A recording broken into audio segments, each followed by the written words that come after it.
Hello new Indians. जैसा कि हम सब जानते हैं कि न्यू इंडिया के न्यूज चैनल्स में अब एडिटर इन चीफ की जगह एडिटर इन थीफ रखे जाते हैं। जी समूह के संपादक सुधीर चौधरी और समीर आहलूवालिया साल 2012 में 100 करोड़ की उगाही करते कैमरे पर पकड़े गए थे। इस मामले में दोनों संपादक जेल भी जा चुके हैं।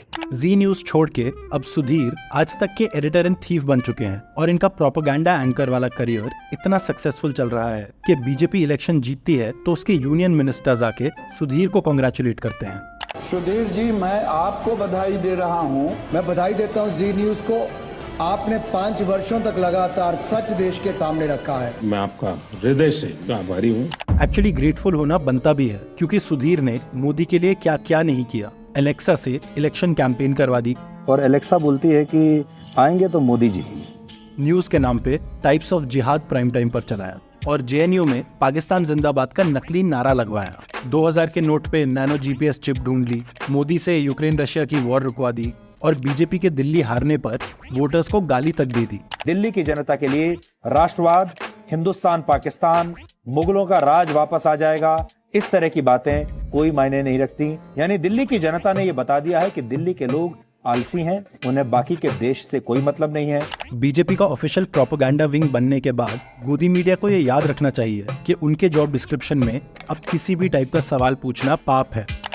जब टमाटर 250-300 रुपए हुआ तो आपके घर में भी बात होती थी टमाटर के बारे में कि थोड़े दिन कम कर दिया जाए? आप शायद ट्रिविलाइज करना चाहें और इसको थोड़ा नहीं, मैं ट्रिविलाइज नहीं कर रहा। मैं भी पूछ सकती हूँ सुधीर जी, क्या हुआ जब आप जेल में थे? क्या हुआ जब आप जेल में थे? वैसे होना तो सुधीर को आज भी जेल में ही चाहिए था अपनी नाजी प्रोपेगेंडा टाइप न्यूज के लिए। फॉर एग्जाम्पल, रिसेंटली जब मुस्लिम मेजोरिटी मेवात में हिंदू मुस्लिम कम्युनल क्लैशेस हुए तो तिहाड़ी मुस्लिम कम्युनिटी के अगेंस्ट ये थ्योरी लाया।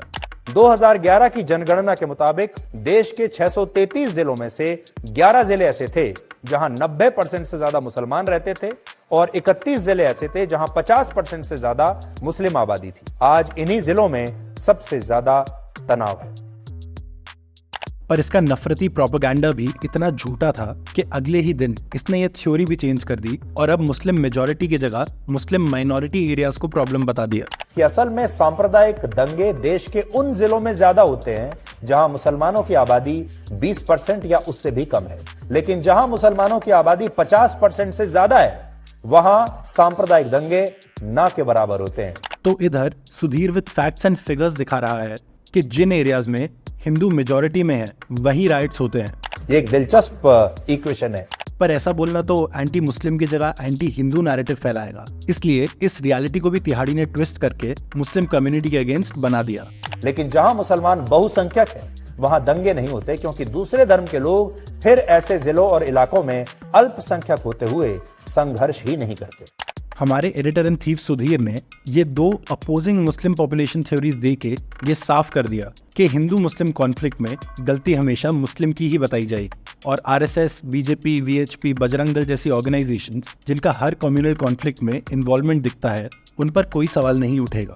इसीलिए ये कहना गलत नहीं होगा। जब इन पत्रकारों को झुकने के लिए कहा गया तो वो रेंगने लगे थे और रेंगते रेंगते वो इतना गिर गए कि बीजेपी की डिवाइड एंड रूल पॉलिसी के तहत न्यूज के नाम पर कम्युनल एजेंडा फैलाते रहे ताकि हिंदू मेजॉरिटी वोटर्स बीजेपी के काम पे नहीं बल्कि डर और नफरत के बेसिस पे उनको वोट करते रहे। इसलिए हमेशा याद रखिए कि अगर वोटिंग धर्म के नाम पर हुई तो इससे बीजेपी को जबरदस्त फायदा होगा। उन्होंने क्या किया, समाज को 2 हिस्सों में बांटा, 80% और 20% पे। पूरी रणनीति इस तरह की बनाई कि मुस्लिम वोटर अलग थलग हो जाए और 20% को जाने दिया जाए, लेकिन 80% हमारी तरफ आ जाए। आपको यह खेल समझना होगा जिसमें मोहरा आप बनाए जा रहे हैं, चाल कोई और चल रहा है, सबका मालिक एक है।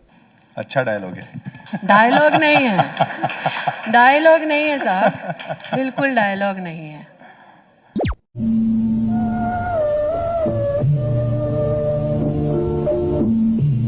मैं अभी यहाँ पर एकत्रित पत्रकारों से कह रही थी कि अपने फॉर्मर बॉस को मैं अपने वर्तमान बॉस की जीत का विश्लेषण करने और उनका अभिनंदन करने आई हूँ।